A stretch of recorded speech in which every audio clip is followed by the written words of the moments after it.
surah kita ini adalah wahyu yang kedua diterima oleh Nabi. Itu pendapat ulama.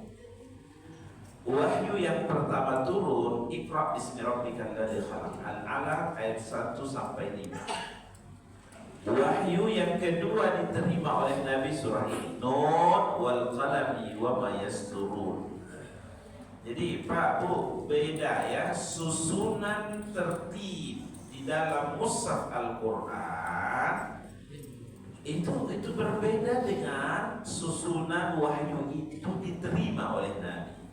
Kalau dalam Al-Quran, Al-Fatihah yang pertama, lalu diikuti Al-Baqarah yang kedua, seterusnya Ali Imran dan seterusnya. Tetapi wahyu diterima oleh Nabi bukan yang pertama Al-Fatihah, wahyu yang kedua bukan Al-Baqarah, bukan begitu. Yang pertama surah Al-Alaq itu pun ayat 1 sampai 5. Wahyu yang kedua ada yang berpendapat Nun wal qalami wa ma yasturun. Yang ketiga diterima Nabi ada yang berkata ya ayyuhal muddathir. Yang keempat wahyu yang diterima Nabi ya ayyuhal muzammil dan seterusnya.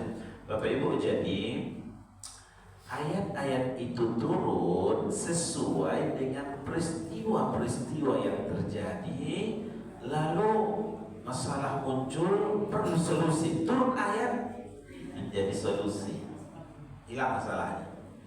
Nabi ditanya oleh orang tentang pertanyaan yang agak pelik, tidak tahu Nabi jawabannya. Allah turunkan ayat, nah terjawab pertanyaan.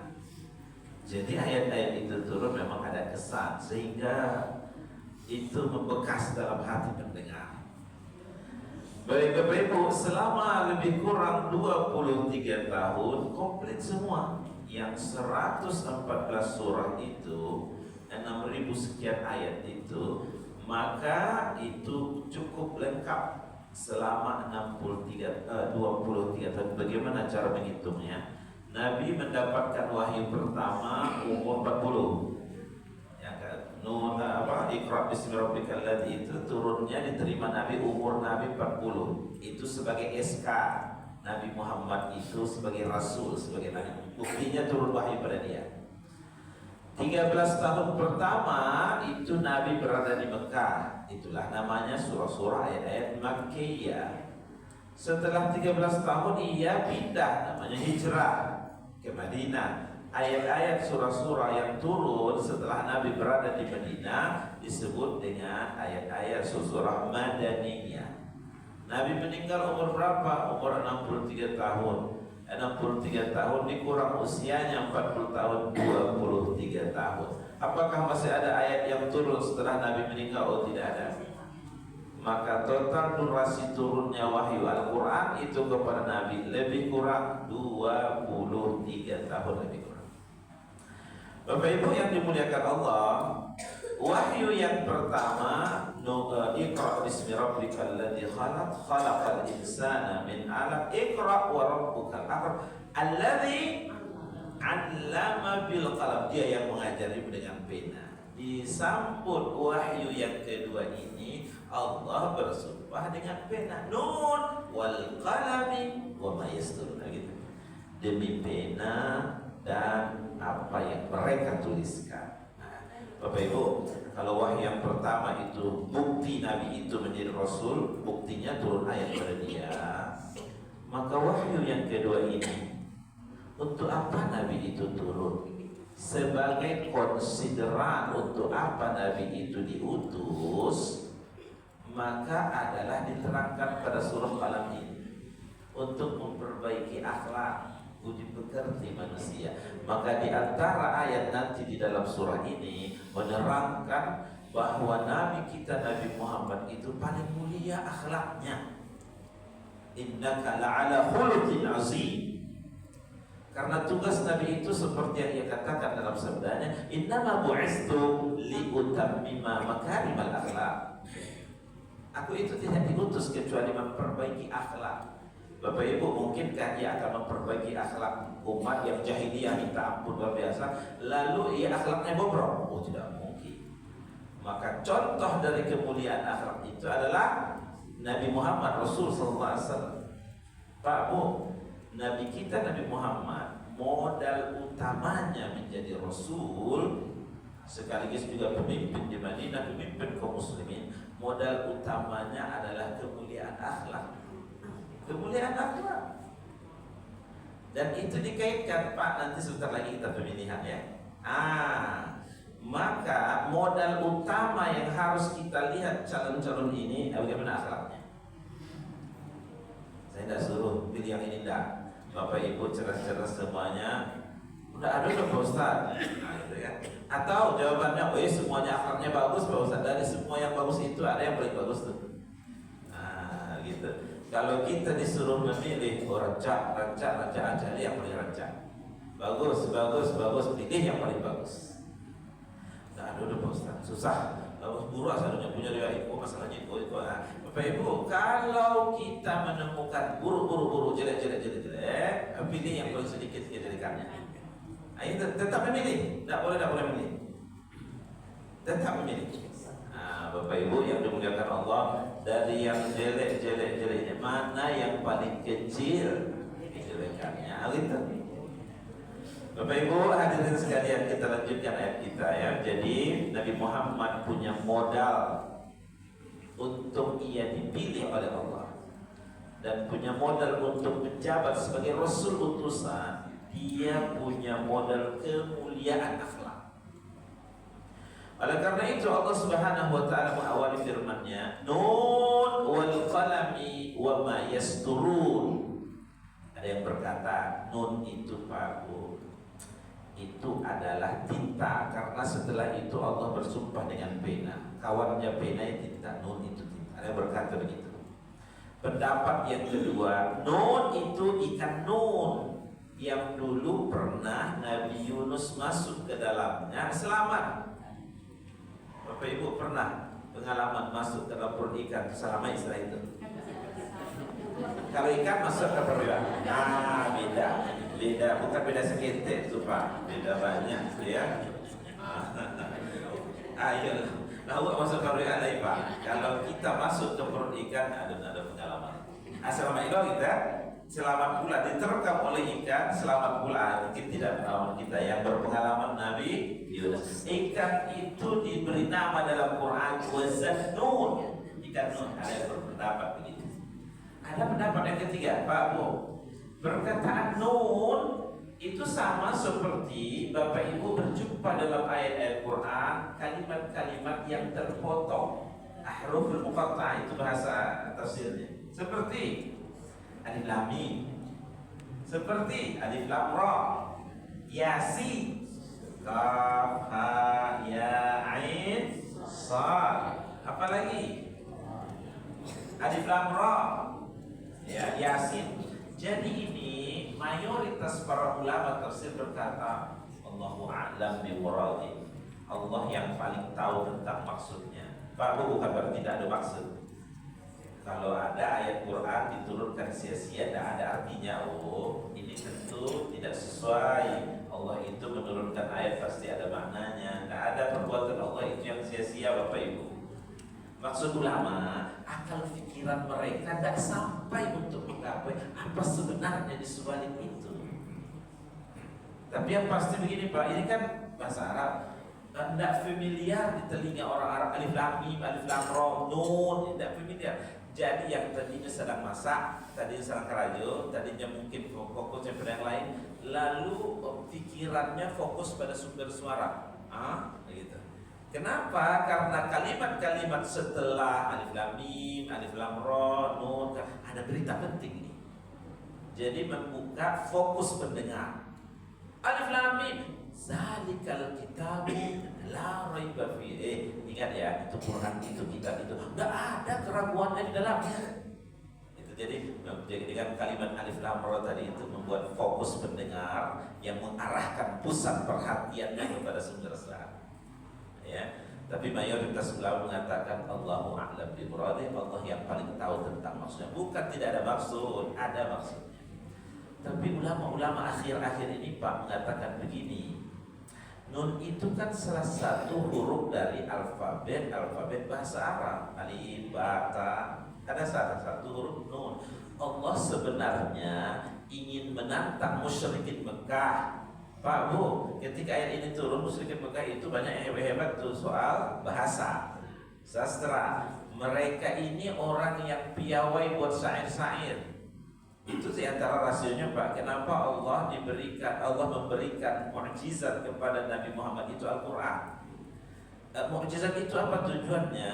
Adalah alat untuk melemahkan lawan. Biasanya mukjizat itu adalah mengangkat isu apa yang tren di tengah masyarakat. Kalau zaman Bani Israel, zaman Nabi Musa, yang paling tren itu soal sihir menyihir. Nabi Musa dianugerahkan Allah tongkat bisa jadi ular, bisa membelah lautan. Yang mereka juga pandai dari tanya temali bikin ular kecil, datang tongkat Nabi Musa menerkam semua ular itu kalah. Kira-kira begitu. Di zaman Nabi Isa perkembangan perkembangan terkait dengan obat-obatan luar biasa signifikan. Nabi Isa bikin obat yang bisa menghidupkan orang mati, walaupun setelah hidup dia mati loh aja. Itu bisa dilakukan oleh Nabi Musa. Saya mau tadi disebut ada orang yang matinya dia. Itu tidak ada obatnya dalam penemuan apapun. Mukjizat yang Allah berikan kepada Nabi Isa. Al-Quran mukjizat yang Allah berikan kepada Nabi Muhammad. Mengangkat isu yang tren orang-orang Arab itu punya kepiawaian soal bahasa dan sastra. Pandainya sampai kini ya, syair-syair yang sepanjang tak.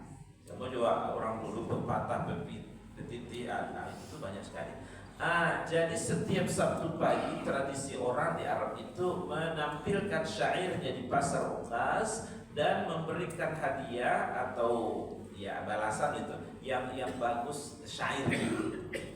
Dalam keadaan itulah ayat-ayat ini tuh Allah menurunkan ayatnya Nun itu seolah-olah menentang musyrikin Mekah yang katanya piawai soal bahasa dan sastra. Kalau memang kalian pandai hebat dalam bersastra, silakan buat tandingan Al-Quran ini. Silakan satu ayat jadi, satu surah jadi. Dan saya tunjukkan caranya, kata Allah. Membuat ayat-ayat itu terangkai dari alfabet bahasa Arab. Dan salah satu hurufnya ada huruf Nun. Kira-kira Allah ingin berkata begitu. Apakah ada yang sanggup untuk membuat tandingan Al-Quran? Ada satu pun tidak bisa. Ada yang coba-coba, Pak Bu, ada yang mencobanya. Seperti apa yang dituliskan, dia membuat surah kata at-tiqa, itu artinya kata. Bagaimana kalimat-kalimatnya didesain? At-tiqa, mat-tiqa, wa ma adraka mat-tiqa. Setelah disampaikan di hadapan publik, itu ayat-ayat desainannya, ya, tertawa orang semua. Dia seolah-olah ingin menirukan Al-Qari'ah, Mal-Qari'ah, wa ma adraka Mal-Qari'ah. Jadi feel-nya atau rasanya itu tidak sama. Oleh karena itu, jadi Al-Quran itu sebagai mukjizat yang mematahkan lawan, tak bisa lagi berkutik. Al-Quran ini bukan buku bahasa, bukan buku sastra. Al-Quran ini adalah kalamullah yang turun memang dari sisi Allah Subhanahu wa Ta'ala. Baik, Bapak Ibu, itu tujuannya untuk menentang musyrik. Lalu Allah bersumpah, wal qalami wa ma yasturun. Qalam itu secara bahasa Pak, potongan kayu. Ini bahasa orang lama, mana kalam coba kemarin. Kenapa? Karena dulu pena itu sederhana, potongan kayu, diruncingkan ujungnya, lalu dicelupkan ke tinta. Tulis karya beko itu coba apa nih? Dalam bahasa orang lama itu kalam. Di antara sunnah Nabi wa taqalimul azafir, menggunting kuku. Kalam itu juga memotong, potongan kayu itu disebut dengan kalam. Allah bersumpah dengan pena karena ada yang berpendapat begini, di antara ciptaan yang paling awal diciptakan oleh Allah adalah pena. Setelah Allah menciptakan pena, lalu Allah suruh tulis semua apa yang mau diciptakan, langit, bumi, manusia, gitu ya.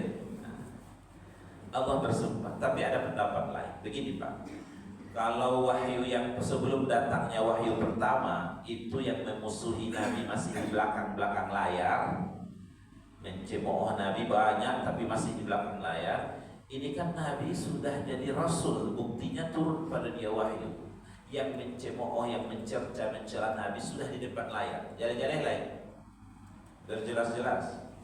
Oleh karena itu dengan seluruh media, baik yang ditulis, baik yang diungkapkan, itu adalah musyrikin Mekah mengungkapkan tentang, memfitnah Nabi, tentang Nabi itu digambarkan, dilukiskan jelek, padahal kenyataannya tidak begitu. Contoh, dengan pena, dengan apa yang mereka tuliskan, dengan apa media yang mereka sampaikan, Muhammad itu pembohong, Muhammad itu gila, Muhammad itu penyihir. Semua itu Pak ada ininya, ada logika-logikanya. Mereka menyebutkan penyihir karena sihir itu kan paling dominan untuk memisahkan orang di zaman itu ya. Jadi kalau orang masuk Islam, yang orang tuanya belum masuk Islam, maka itu pisah tuh.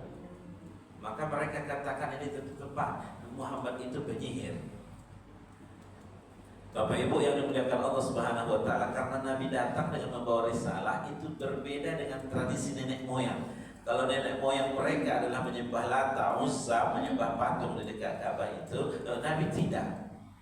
Sehingga mereka mainkan. Bapak Ibu yang dimuliakan Allah, mereka katakan Muhammad itu gila. Sesungguhnya Nabi Muhammad itu sesungguhnya terkenal dengan kecerdasannya dari semenjak kecil.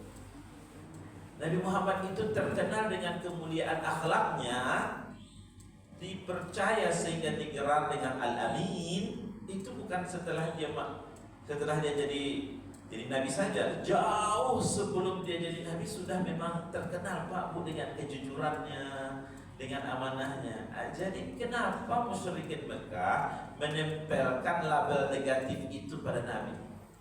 Nah, jadi begini Pak. Kalau sesuatu yang negatif diulang-ulang, itu bisa terbentuk dalam pikiran orang, memang begitu. Padahal tidak begitu kenyataannya. Itu namanya hoax. Hoax itu kalau diberitakan berulang kali, ada pemikiran di tengah pendengar jadi batu, padahal tidak betul. Itu dia Pak Bu. Jadi kalau ada di zaman sekarang menyebut istilah pembunuhan karakter, pembusukan karakter, orangnya orang eloknya, tapi media baca lalu membuat supaya tidak akan dipilih. Itu cara lama yang sudah pernah dilakukan musyrikin Mekah, trik itu kepada Nabi. Iya.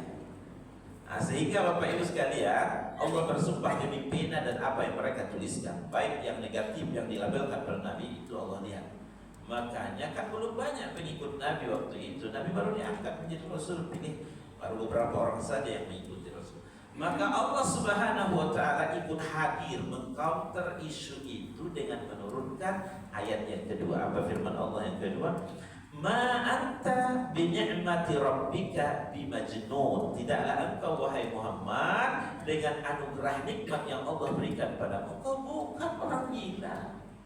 Pak Bu, kalau Allah sendiri yang mengcounter isu itu, tentu Allah ini kalau berkata dalam firman-Nya benar semua kan? Karena apa? Kita nanti setelah baca ayat-ayat ini akan berkata Shadaqallahul Azim, maha benar Allah dengan segala firman-Nya. Jadi Allah mengcounter isu itu, enggak, engkau tidak gila. Orang yang waras Bapak Ibu, mudah sekali masyarakat maka itu bisa sekali untuk membedakan mana yang waras, mana yang gila. Itu label negatif yang ditempelkan pada Nabi. Bapak Ibu yang dimuliakan Allah, tag ini juga ada sekarang ya, orang baik bagaimana dipersepsikan negatif macam-macam dengan media sosial, dengan penyebaran isu. Nauzubillah min dzalik. Suatu saat nanti mereka akan dapat bagiannya itu, cepat atau lambat. Justru Allah memuja-muji Nabi dengan mengatakan wa inna laka la ajran ghaira mamnun. Sesungguhnya bagi Muhammad engkau akan mendapat ganjaran balasan pahala, justru nanti pahalanya itu yang tidak pernah putus-putusnya. Nah, jadi ghairu mamnun adalah ghairu maktub, artinya itu pahala yang mengalir terus, yang tidak akan putus-putus. Apa itu maksudnya? Nabi Muhammad ketika menerima wahyu, itu wahyu tidak dia tahan hanya untuk dirinya, tapi juga dia sebarkan kepada generasi sahabat, kepada Abu Bakar, kepada Umar, kepada yang lain-lain itu. Dan para sahabat ini sudah mendapat keterangan dari Nabi tentang wahyu-wahyu risalah yang turun. Itu tidak mereka tahan hanya untuk diri mereka, mereka sampaikan pula pada anak-anaknya, pada generasi di bawahnya para tabi'in, Generasi tabi'in mereka sampaikan pula sampailah risalah itu pada kita sekarang. Bapak Ibu, saya menyampaikan risalah ini sekarang, itu baginda Nabi kecipratan dapat pahala. Iya. Jadi ketika Nabi menyampaikan risalah tadi dia dapat pahala. Para sahabat menyampaikan pula kepada sahabat dapat pahala, Nabi Muhammad juga kecipratan pahala. Kan ilmu yang bermanfaat itu salah satu amalan yang tidak pernah putuskan, dia akan mengalir terus pahalanya. Jadi Bapak Ibu, kalau kita sudah mati, sudah meninggal, di alam kubursannya habis, tidak bisa lagi datang ke masjid kita ini, tidak bisa lagi sholat tahajud, tidak bisa, mana bisa lagi. Tapi ada amalan kata Rasul, idza mata ibnu Adam inqata amaluh. Bila meninggal anak Adam terputus amalannya kecuali 3 tempat.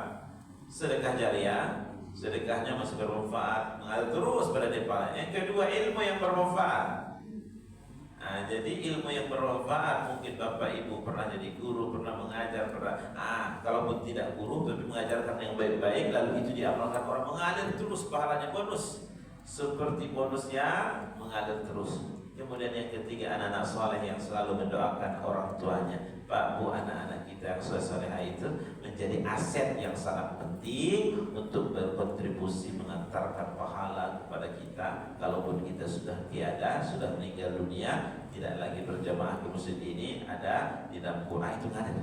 Jadi jangan sia-siakan kalau kita punya anak, punya cucu, itu adalah aset yang terbesar, deposito pahala yang akan mengalirkan kepada kita. Tapi bahaya kalau kita biarkan mereka tidak dengan pendidikan, kerjanya berbuat onar. Bukankah itu juga akan mendatangkan dosa-dosa pada orang tuanya, dosa-dosa karena tidak mendidik mereka, memberikan haknya pada pendidikan yang terbaik. Bapak Ibu hadirin dan hadirat sekalian yang dimuliakan Allah, kalau musyrikin Mekah itu mengatakan bahwa Nabi Muhammad itu gila, Nabi Muhammad itu berbohong, Nabi Muhammad itu penyihir, kali ini justru Allah mendeklarasikan bahwa Nabi Muhammad itu manusia teragung yang pernah ada, akhlaknya paling hebat, luar biasa. Pada ayat yang keempat Allah berfirman, wa innaka la'ala khuluqin azim. Sesungguhnya engkau wahai Muhammad sungguh berada di atas akhlak yang maha agung. Allah cara menyampaikan saja itu sudah berbeda narasinya. Saya pergi ke pasar, beda tuh Pak Bu panahnya dengan sesungguhnya saya ke pasar. Perkataan kata sesungguhnya penekanan, iya betul-betul pergi ke pasar.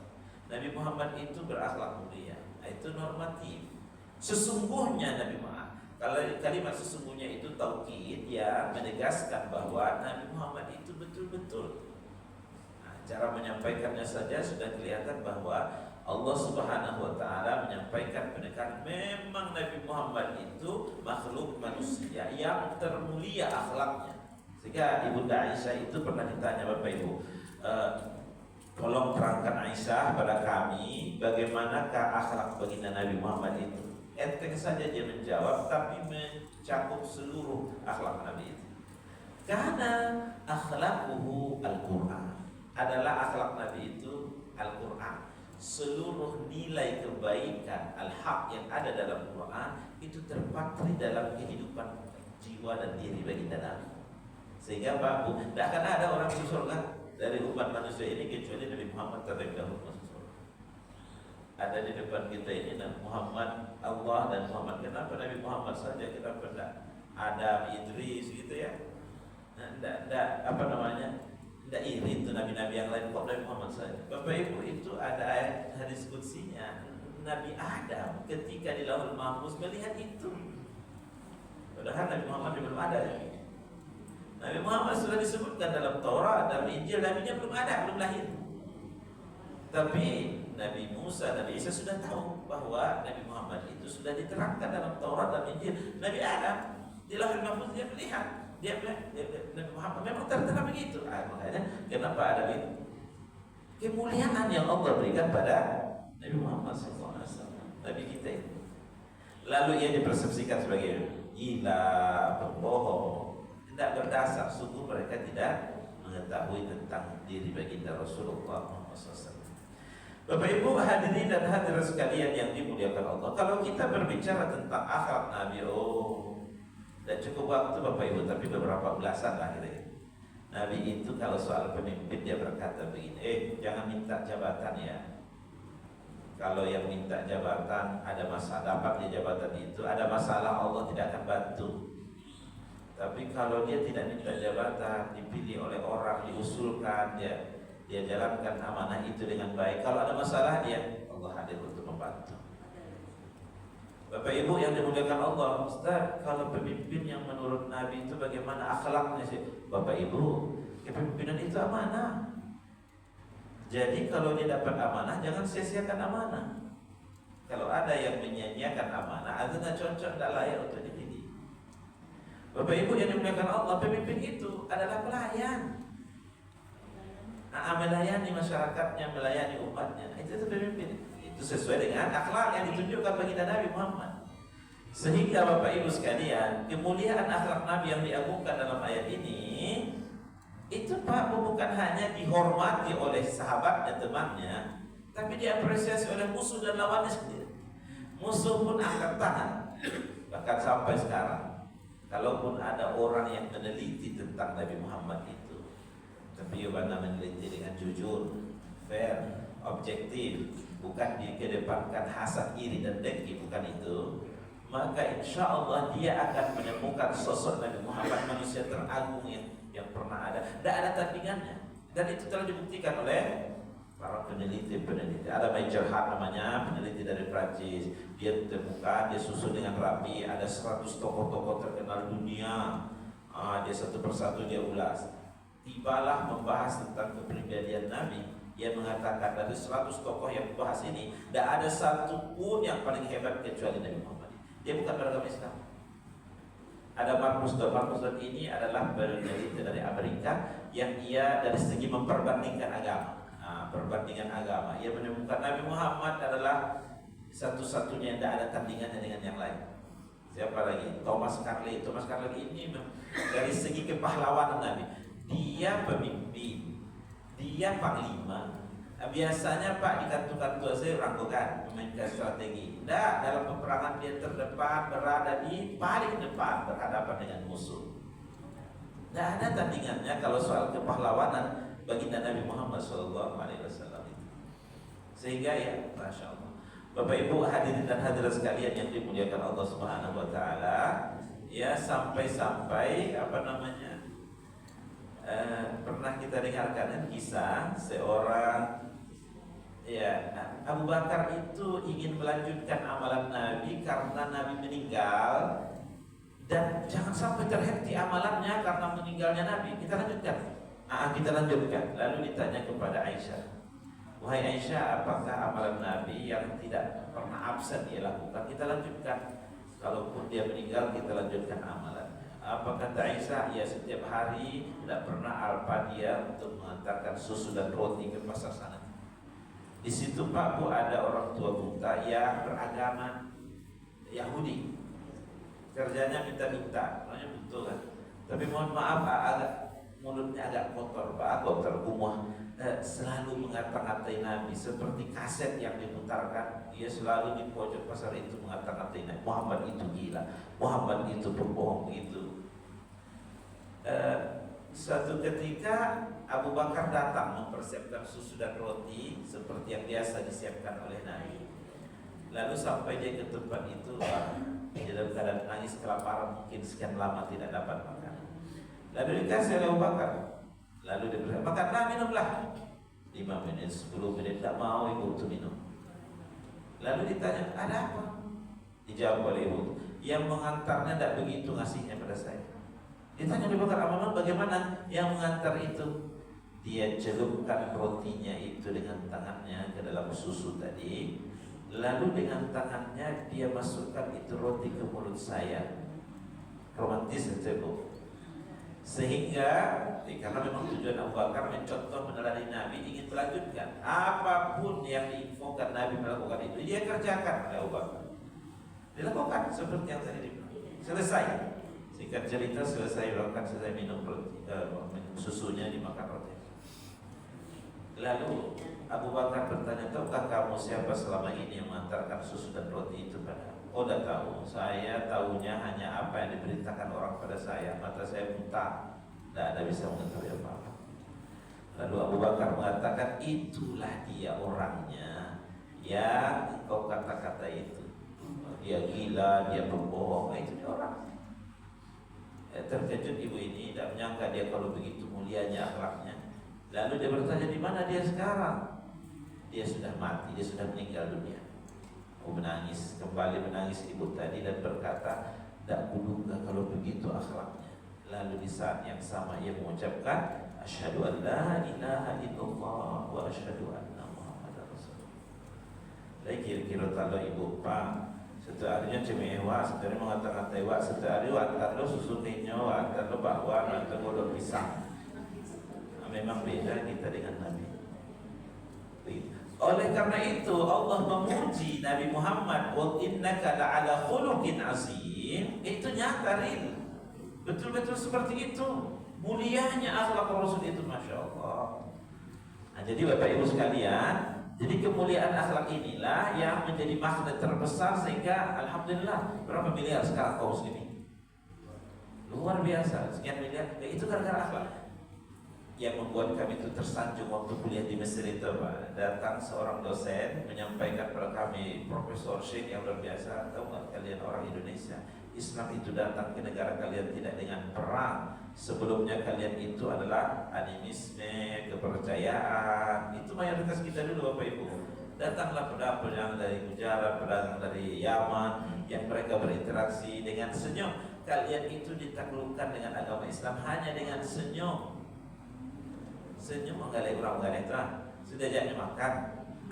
Yang mayoritas kita animisme tadi itu, tiba-tiba lah berbondong-bondong masuk Islam, kerajaan-kerajaannya masuk Islam, sampai gini barang. Mayoritas kaum muslimin, mayoritas tidak dengan perang itu Bapak Ibu, dengan senyum. Kemuliaan akhlak, kemuliaan akhlak. Bapak Ibu hadirin dan hadirat sekalian yang dimuliakan Allah, sehingga Allah menantang musyrikin Makkah, fasatubsiru wa yubsiruna bi ayyikumul maftun. Engkau akan lihat, mereka akan saksikan siapa sebenarnya yang fitnah. Musyrikin Makkah itu memfitnah Nabi, itu gila orangnya, itu berbohong. Padahal kebalikannya. Bapak Ibu. Maka lihat, itulah yang disebut dalam bahasa dunia sekarang dikemas dengan Islamophobia. Islamophobia itu Bapak Ibu. Dikemas Islam itu dengan narasi negatif. Orang Islam itu buruk, orang Islam itu kumuh, orang Islam itu intoleran, orang Islam itu teroris, macam-macam. Pertama disebarkan bukan di Singapura, pertama disebarkan di daerah Eropa. Supaya apa? Supaya mereka ketika mendengar Islam saya cameh, tidak mau mendengar, langsung itu Islamophobia. Bapak Ibu yang dimuliakan Allah, kiranya orang Eropa itu berpendidikan, banyak yang jadi-jadi ya. Dengan berita yang sedemikian rupa, propaganda yang hebat, yang pada awalnya tidak ada waktu dia untuk membaca buku, tidak ada waktu bertanya pada pakarnya, pada ahlinya, tidak ada waktu pergi ke perpustakaan membahas pada sumbernya. Tapi karena media kelebihan benar, media menjelekkan Islam luar biasa, ada hikmahnya. Akhirnya orang-orang pintar itu membuka mata, membuka hati, membaca tentang biografi Nabi, membaca tentang Islam. Tidak sedikit dari mereka yang kemudian tertarik, akhirnya masuk Islam. Gereja tidak berapa banyak Pak Bu. Gereja-gereja itu tinggal dan dijual saja, cukunya itu lain. Akhirnya dibeli oleh komunitas kaum muslimin, jadi Islamic Center, jadi Islamic Center, jadi Islamic Center. Bapak Ibu hadirin dan hadirat sekalian yang dimuliakan Allah, itu yang Allah katakan. Ya, mereka berkeinginan untuk meredupkan cahaya Islam, tapi justru Allah menyempurnakan cahayanya. Walau karihal kafirun, walaupun orang kafir adalah tidak senang dengan itu. Ditutup oleh Allah kisah kita ini pada ayat yang ke-7. Inna rabbaka huwa a'lamu biman dhalla an sabilih. Tuhanmu lah yang paling mengetahui siapa yang sesat jalannya, dan dia juga yang paling mengetahui siapa yang berada pada jalan petunjuk. Musyrikin Mekah itu menganggap dirinya yang paling benar, Muhammad itu saseh. Lalu Allah datang, bukan kalian pemegang hitam putihnya kebenaran atau kebatilan. Allah yang paling mengetahui.